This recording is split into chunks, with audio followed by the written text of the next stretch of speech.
Hello art friends, my name is Fleshwad, and today I have another Creepypasta to Cutiepasta story for you.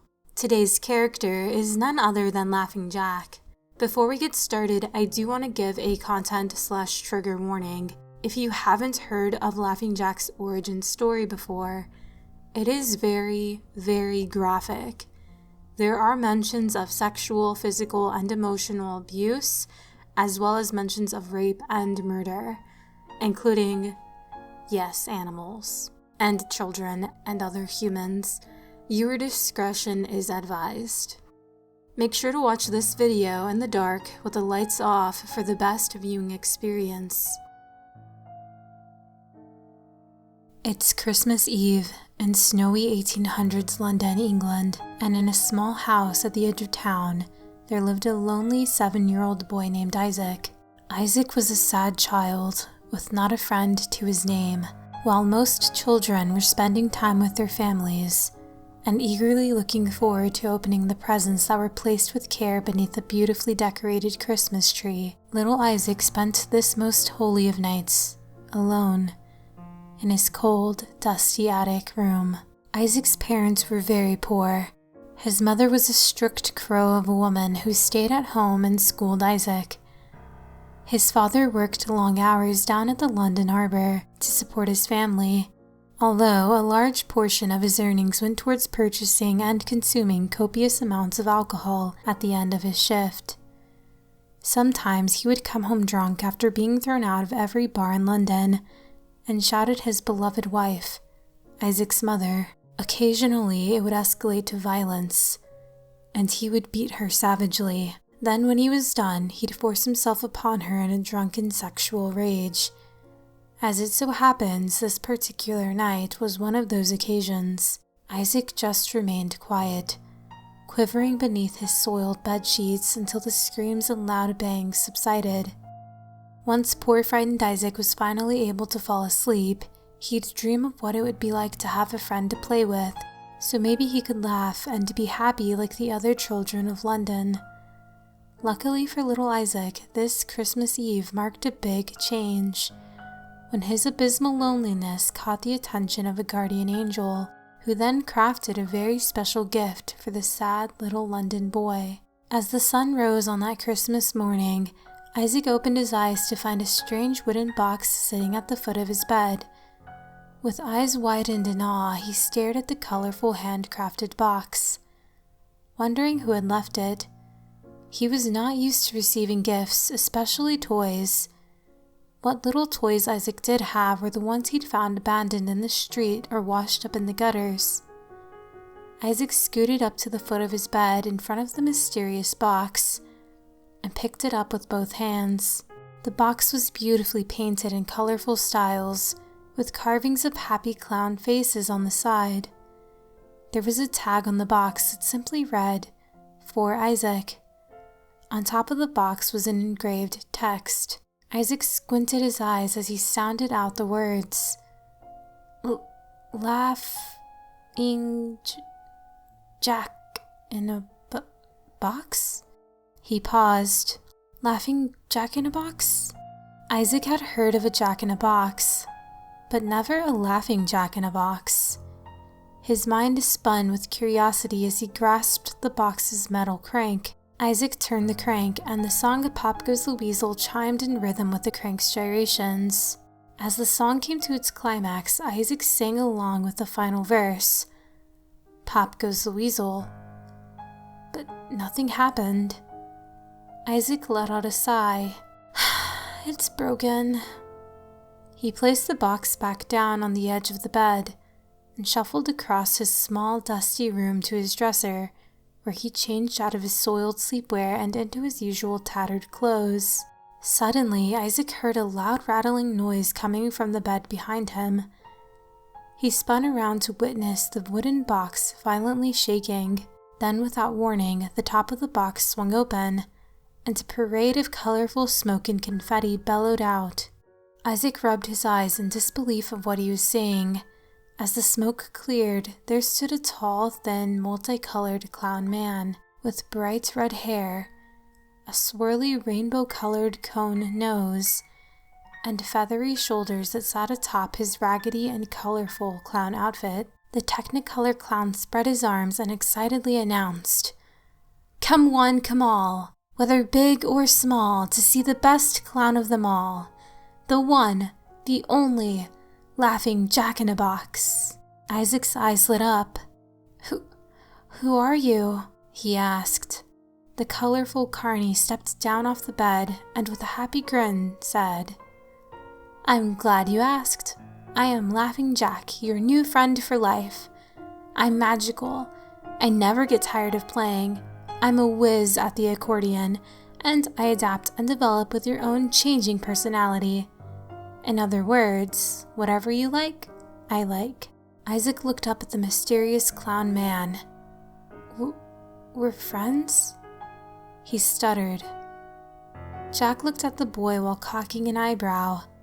"Friends? We're best friends, and I was specially created to be your not-so-imaginary friend, Isaac." Isaac's jaw dropped. "You know my name?" Jack let out a whimsical laugh. "Of course I know your name. I know everything about you. So now that the introductions are out of the way, how would you like to play a game of I Spy?" Isaac grinned from ear to ear. "Really? We can play games? I'd love to. Oh." He paused. I can't. I have to go downstairs to see Mother for homeschooling and chores." His smile faded into a look of disappointment.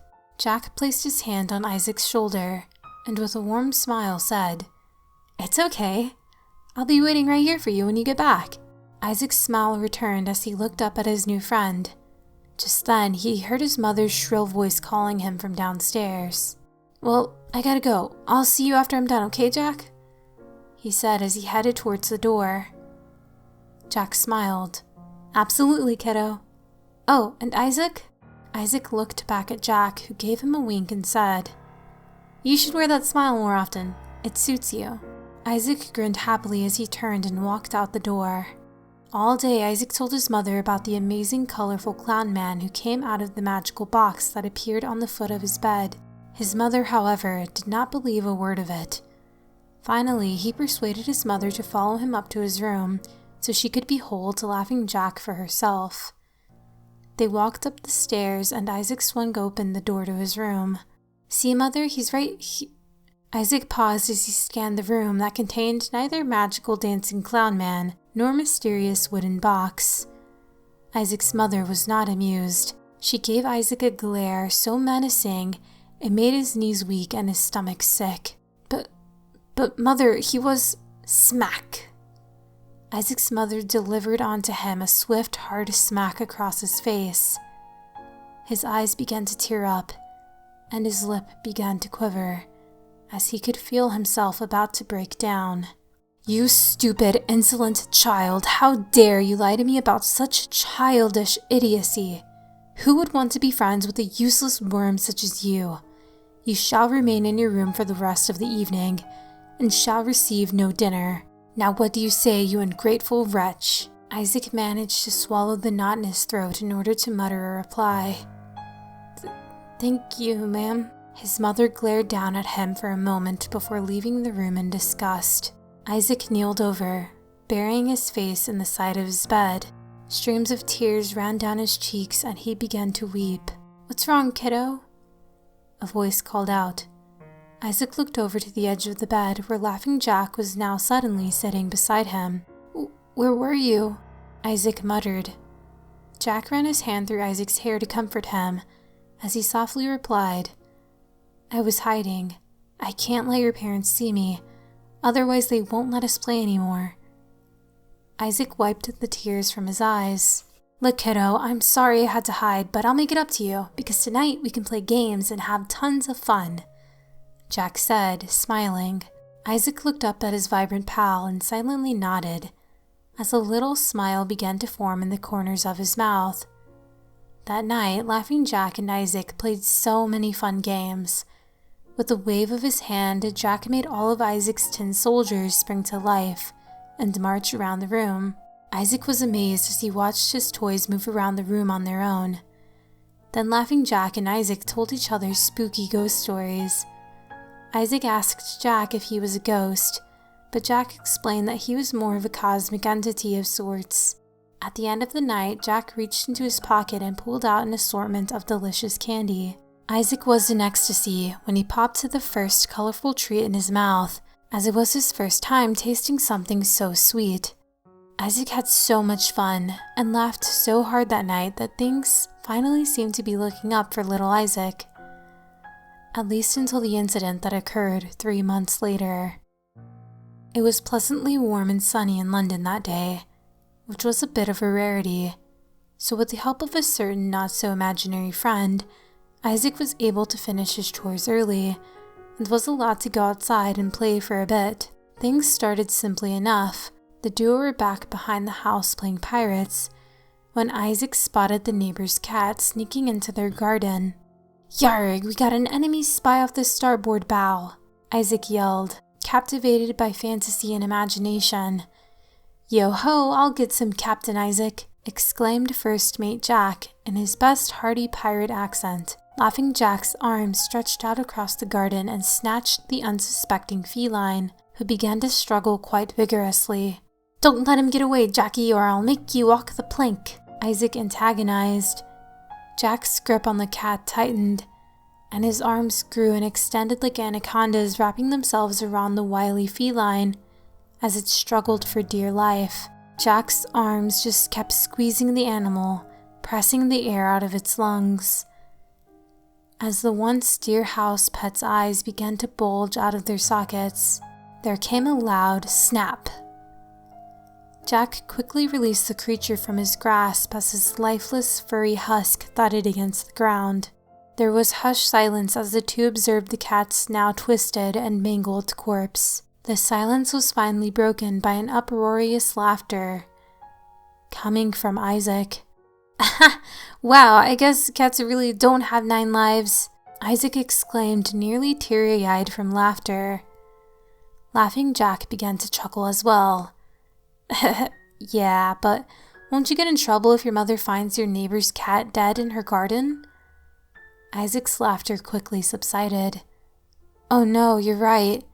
I'll just throw it back into the neighbor's yard." Isaac panicked as he grabbed a nearby shovel and scooped up the broken cat cadaver before lobbing it over the fence back into the neighbor's yard. They quickly went back inside and up into Isaac's room. About an hour later, it came. The ear-piercing squawk of Isaac's mother shrieking his name from downstairs. Neither Jack nor Isaac said a word as he crept down the stairs alone to face whatever horrible fate was coming to him. Jack could hear much yelling from downstairs, but couldn't make out what was being said. After about 30 minutes, a teary-eyed Isaac ascended the stairs back up into the room. "Well?" Jack asked nervously. Isaac just stared at the ground as he spoke. I tried to tell her it was you who hurt the cat. She didn't believe me. She said you weren't real." Jack frowned, knowing this was all his fault. Isaac used his sleeve to wipe away his tears. "I'm being sent off to boarding school. I'm leaving tonight and you can't come with me." Laughing Jack's face turned to shock. "What? I can't come? Where will I go?" Isaac said nothing but pointed over at the beautiful colored box from where his friend had originated. "Back in there? But I won't be able to get out until..." Jack paused. Isaac looked up as his only friend with tears streaming down his face. "Jack, I promise I'll come back for you as soon as I can." Jack looked at the box, then back at Isaac. "And I'll be right here waiting for you, kiddo." Jack smiled as a single tear ran down his cheek.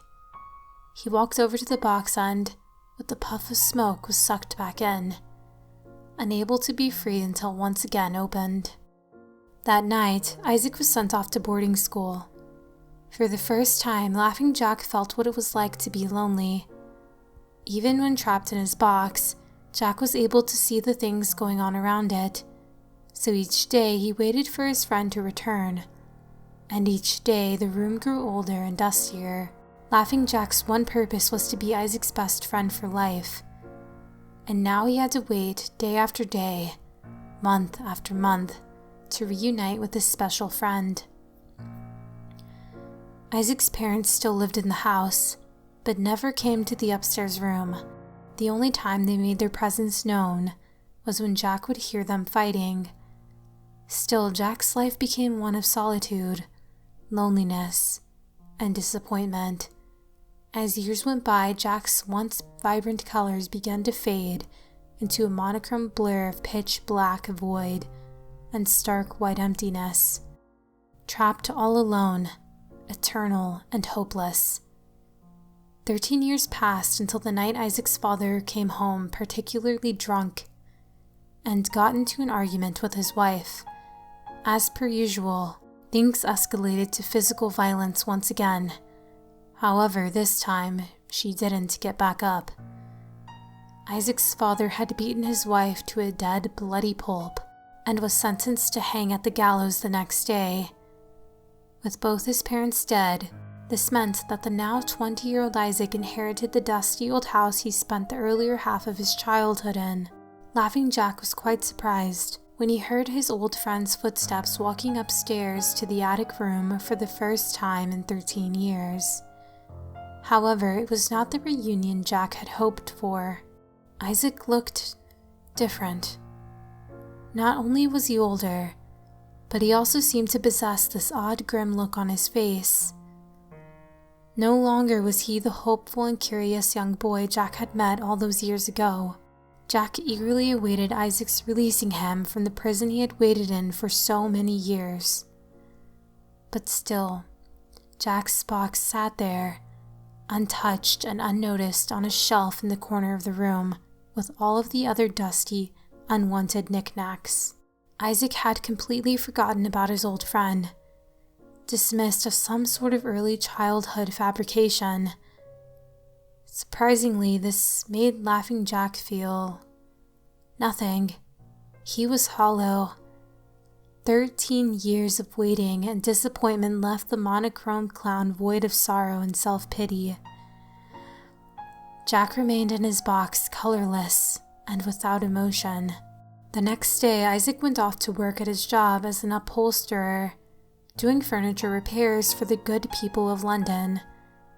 Jack waited in captivity.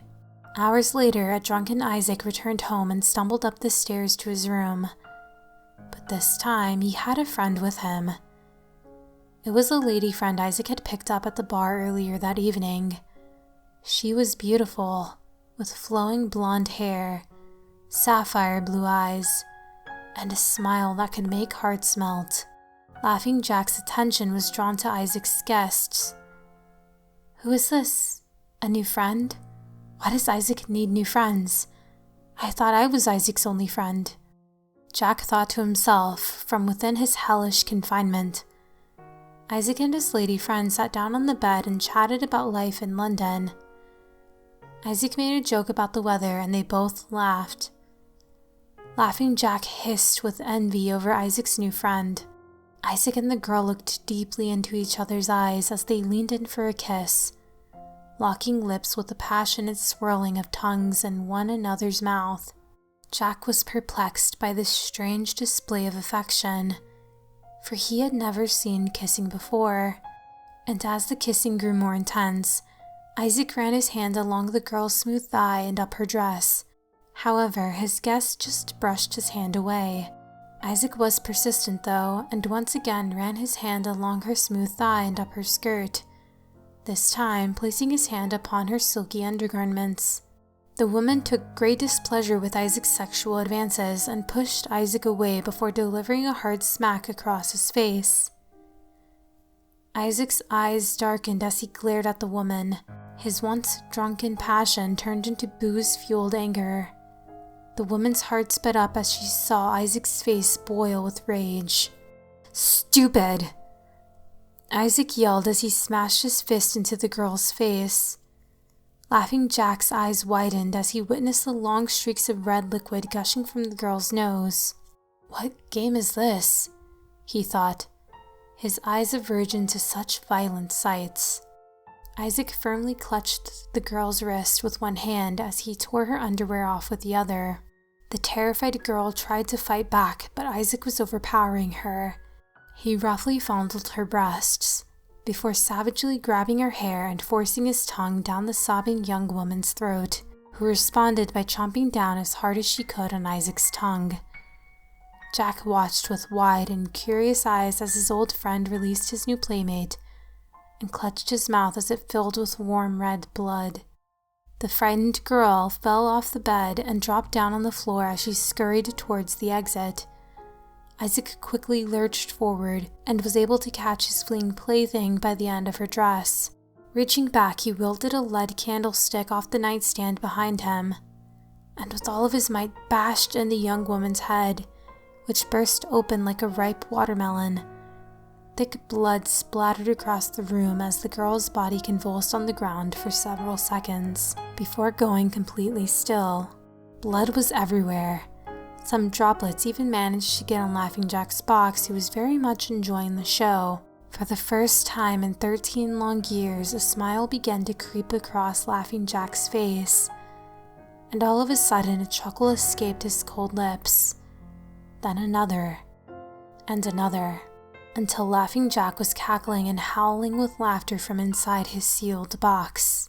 What a wonderfully fascinating game, Jack thought, as he watched the motionless girl's golden blonde hair flow with red blood. As the adrenaline began to mellow, Isaac realized he had to dispose of the body. He picked up the girl's lifeless corpse and plopped it on the bed. He then left the room, closing the door behind him and locking it before leaving the house.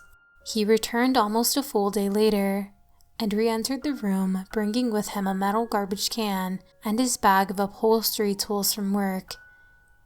He then cleared everything off the wooden desk on the wall opposite to the door, and then dragged the bed with a bloody corpse into the middle of the room. This not only gave Isaac room to work, but it also gave Laughing Jack a front row seat to the whole spectacle. Jack watched with a big, unfading grin as Isaac played his new game with the soiled corpse. Once Isaac was all set up, he got to work. First, he dumped out the contents of his big black tool bag onto the work table behind him. An assortment of knives, hammers, pliers, and other tools was now laid out before him. His first pick was a curved upholstery knife, which he used to carefully skin the body. That skin was then placed on racks to be stretched and turned into leather. Once that was put in place, Isaac then used the handsaw to saw off the arms, legs, and head, disturbing the home of several families of maggots in the process. After filling the garbage can with bleach and other vile chemicals, he submerged the limbs until the meat was stripped from the bones. Isaac fished the bones out of the soupy corpse juice and placed them on the work table. Then, in the cover of night, he brought the trash can outside and dumped the rotten remains into the London sewers to be swept away into the harbor. For the next 3 days, Laughing Jack watched with wonderment as the inspired Isaac crafted the once human anatomy into a grotesque armchair abomination. The femur was made into the back legs of the chair, while the tibia with the feet, still attached of course, was made into the front chair legs. A wooden frame was used for the base and the backing of the chair. However, the rim of the backing was crafted using the spinal column. The arm bones were used for the arms of the chair and were fastened in place by some ribs. The now leathery flesh was sewn onto the seat and backing of the chair, and the golden blonde hair was braided into a lining for the base. Atop this armchair from hell sat the skull that once belonged to the girl who had golden blonde hair, the sapphire eyes, and the smile that could melt hearts. Isaac was quite pleased with his work, and Laughing Jack too was impressed by his old playmate's profound creativity. After that night, Isaac never touched another drop of alcohol again, for he now possessed a much more macabre thirst. In the following weeks, Isaac made several improvements to his little workshop of horrors.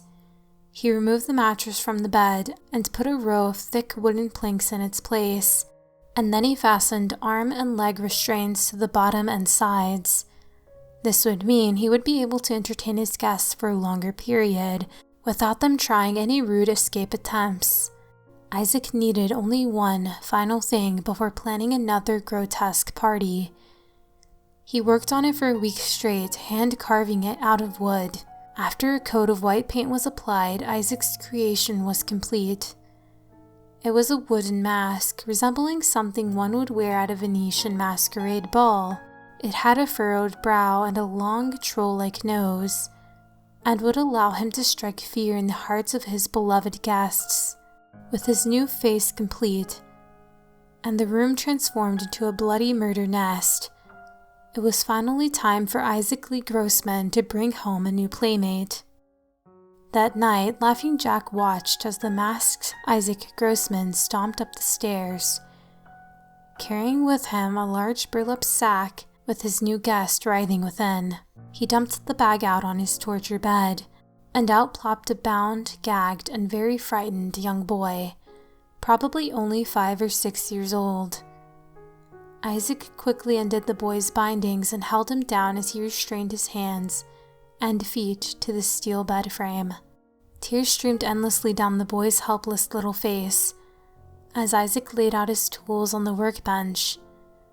Isaac returned wielding a pair of rusty pliers, and wasting no time, he slid the bottom jaw of the pliers under the boy's fingernail on the right index finger and clamped it tightly. The child's eyes quivered as he began muttering through his gag, begging Isaac to let him go. Isaac smirked as he slowly bent the pliers backward, painfully prying off the first fingernail. The boy screamed through his gag as he writhed in agony on the wooden boards. His finger began to gush with blood. Isaac then moved on to the boy's middle finger, firmly grasping the nail with the rusty pliers. Once again, he jerked the pliers back, but this time the nail only tore off halfway. The boy yelped in pain as his fingers twitched and shot with blood. Clamping the half-pried-off nail, Isaac gave it another yank. The nail tore off, but not without taking a good deal of skin tissue with it. Even Isaac was a bit rebuffed by this painful sight. Unlike the spying Laughing Jack, who was cackling with joy at the disturbing action he watched from within his old, dusty box. Isaac returned to the workbench and swapped the pliers for a large iron hammer. He then made his way to the foot of the torture bed, where with one hand he held down the boy's left leg. He raised the hammer high above his head as the boy cried and pleaded for mercy through his dirty gag. And then with all his might, Isaac slammed the hammer down on the boy's bare kneecap, shattering the bone into gravel with a loud crack. The child convulsed in pain with shrill screams, muffling through the cloth gag tied tightly to his face. As the child struggled with intense pain, Isaac placed the hammer down on the wooden bed and returned once more to the workbench, where he equipped himself with a long, sharp knife. Without delay, he began carving the words, "useless worm," into the child's quivering chest. When he finished, the boy was barely conscious. Isaac knelt down and whispered into the boy's ear, "This is what happens to rotten children who make nasty faces at people." The child's eyes filled with tears one final time as Isaac began to carve the skin off the boy's face. But to Isaac's surprise, the boy still clung to life. The mutilated child just stared up at Isaac with his big, round eyes, which filled Isaac's black heart with rage and hatred. "Even without a face, you're still an ugly little boy," Isaac shouted as he picked up the hammer from the foot of the bed and began to bash the poor boy's skull in. He smashed it over and over until it was nothing but a bloody, caved-in mass of flesh, pouring with thick, red blood and oozing out chunks of brain matter. From across the room, Laughing Jack gleefully observed the grand finale, which had lived up to his expectations quite wonderfully. Isaac's next guest was a blind old woman whom he had invited over for some tea. It took her almost 5 minutes to realize the chair she was sitting on was crafted using human remains, and another 6 minutes to find the stairs only to topple down them, flailing and screaming like a loon. Isaac decided to end the cruel joke there with a simple ice pick through her eye socket. After that, he brought over a little girl whom he force-fed broken glass before using her stomach as a punching bag. As the weeks went by, more and more unlucky souls met their end in Isaac Grossman's attic. And as the mad Grossman's personality became more dark and sadistic, Laughing Jack's personality followed suit while he rotted within his dusty box. Until one very cold December night. The rusty nails that were holding up the shelf of forgotten knickknacks finally gave way, and the whole thing plummeted to the ground.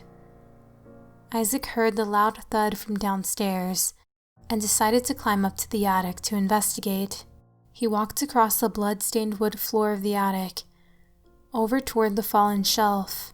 Isaac brushed aside some of the trinkets that broke in the crash when he finally came across the jack-in-a-box from his childhood. Isaac barely recognized the old tattered box as he picked it up and blew off some of the dust. Then, for whatever nostalgic reason, he decided to grasp the box's rusty clank and began turning it. A horribly off-key Pop Goes the Weasel clinked from the worn-out old box, and as it reached its climax, Isaac sung along with the final verse. Pop goes the weasel. The top of the box swung open, but nothing happened. It was empty. Isaac expected as much, and he tossed the old box in the garbage with the other broken knickknacks. After the mess was cleaned up, he went to open the door to go back downstairs, but it was stuck. Isaac pulled hard, but the door wouldn't budge. Just then, he heard the most horrible, raspy voice call out from behind him. Isaac. A cold jolt ran down Isaac's spine, and the hairs on the back of his neck stood straight up as he slowly turned around. All the way across the room, by the garbage can, stood the nightmarish Laughing Jack. He was completely monochrome. His mangled black hair hung down in twisted locks. Sharp, jagged teeth decorated his twisted grin, and his arms hung down like a rag doll with his grotesquely long fingers nearly scraping the floor. Then, with a bone-chilling, raspy voice, the fiendish clown spoke. How nice it is to be free. Did you miss me, Isaac? Isaac was paralyzed in fear. But I thought you weren't real. Imaginary. Isaac stuttered. Jack replied with a long, horrifying cackle.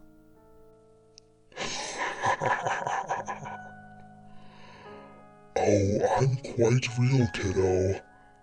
In fact, I've been waiting such a long time for this day to finally come, when I can play with my best friend for life. One last time. Before Isaac could reply, Jack's long arms stretched across the room and wrapped around Isaac's legs. The twisted clown began pulling him closer, dragging him onto his own wooden torture bed as Isaac's fingernails scraped along the floor. Ignoring the restraints, Jack swiftly grabbed 4 3-inch-long iron nails from the workbench and pressed them straight through Isaac's hands and feet, nailing him to the wooden torture bed. Isaac growled in pain as he shouted at his captor, "Ah! God darn you, clown-nosed freak!" Laughing Jack just chuckled as he forcefully held Isaac's head in place, stating, If you can't say something nice, then don't say anything at all. Jack reached his long, crooked fingers into Isaac's mouth, firmly grasping his tongue and stretching it out as far as it could go. The clown then reached back and grabbed a long, sharp knife from the table and slowly began to slice through the meat of Isaac's tongue. Once lobbed off, Isaac's mouth began to overflow with blood. Jack responded by shoving a small cylindrical metal tube through Isaac's throat to act as a temporary breathing hole. At this point, Isaac was already in great pain and had his eyes clenched shut to avoid seeing the sickening horrors that were being performed upon his body. Come on, it's no fun if you don't watch. Laughing Jack said playfully, but Isaac kept his eyes tightly shut. Laughing Jack sighed.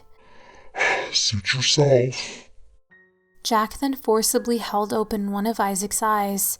He reached back with his big arm and took out some long, pointy fishing hooks from the workbench. Slowly, Jack pushed the sharp end of the hook through the top eyelid, straight through the bottom of the eyebrow and out on top, permanently pinning it open. Then he took out a second hook, pushing it through the bottom eyelid and pinning it to the cheek. Jack repeated the process to the other eye, and before long, a series of sharp metal hooks made sure Isaac didn't miss out on any of the action. Laughing Jack then took the same knife he had used to lob off Isaac's tongue and began to focus on the removal of Isaac's lips. Jack carefully sliced 2 long strips of flesh off of Isaac's upper and lower mouth, causing his teeth and gums to be completely exposed. Looks like someone hasn't been flossing regularly. Laughing Jack cackled under his breath as he reached back and grabbed the hammer. Isaac attempted to mutter some kind of beg for mercy. However, only gurgled moans escaped his throat. Jack raised that hammer into the air, and with a twisted grin he slammed it down, giving off a loud crack as the iron hammer shattered Isaac's teeth like brittle clay. Jack dropped the hammer and began to howl with laughter as he tore open Isaac's shirt. Taking the sharpest knife, Jack cut straight down Isaac's chest and all the way down past the stomach. Isaac groaned with sharp, stinging pain as the monochrome monster wormed his wretched fingers underneath the skin on Isaac's chest, peeling it back as he was about to perform his horrible, live autopsy.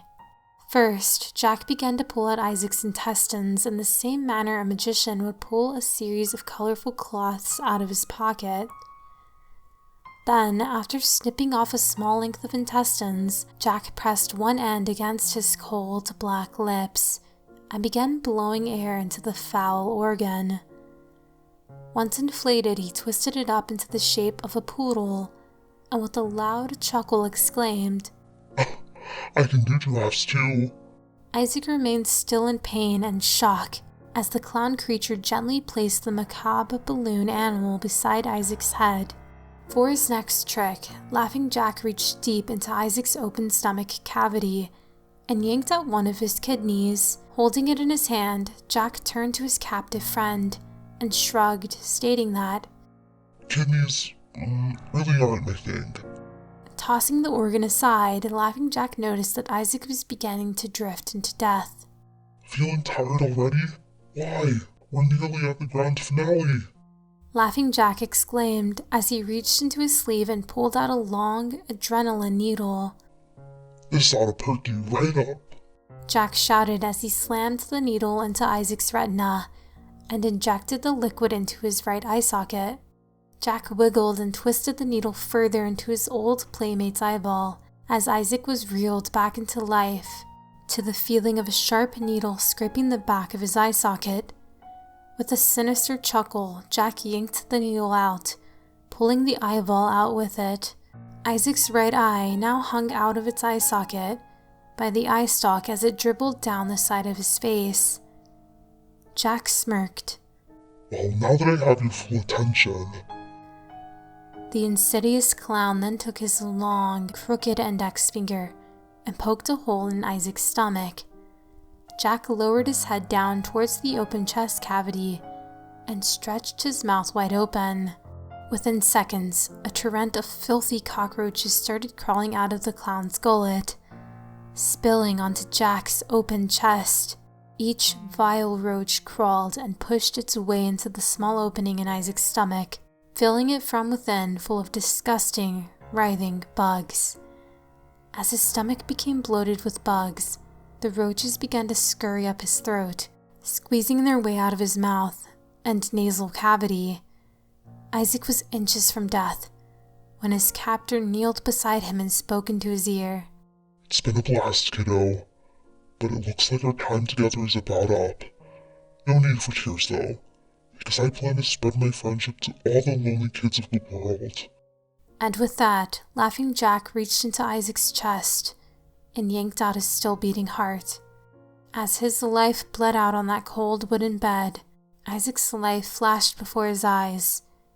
He saw his mother, his father, the boarding school, his victims, and the last thought that fluttered through his mind was that of a very special Christmas, where he woke up to find the beautifully hand-carved wooden box that contained his very first friend. There are rumors that, when the police finally found Isaac Grossman's rotten, maggot-infested corpse weeks later on Christmas Eve, that even though his face had been bashed and torn to bits, he almost looked happy. For our cutie Jack, he's a little younger and much more colorful. I decided to draw him as he might have looked when first coming out of the box, full of wonder and color. I simplified his suit a bit as I felt the younger he was, the bigger the details of his clothes might be. I also decided to keep his sharp and pointy teeth but make them a little sillier looking. He has a happy clown balloon in hand. This version of Jack is still very much full of wonder and happiness.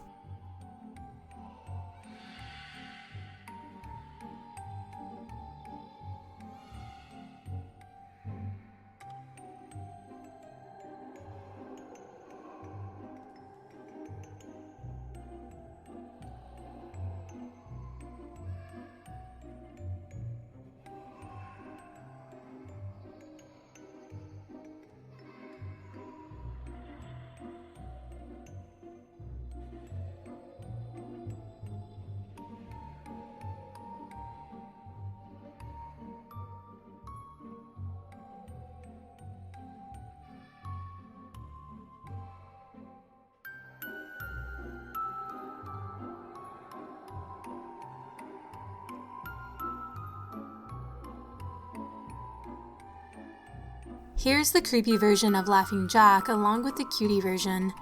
I hope you enjoyed the video. Comment which character I should do next.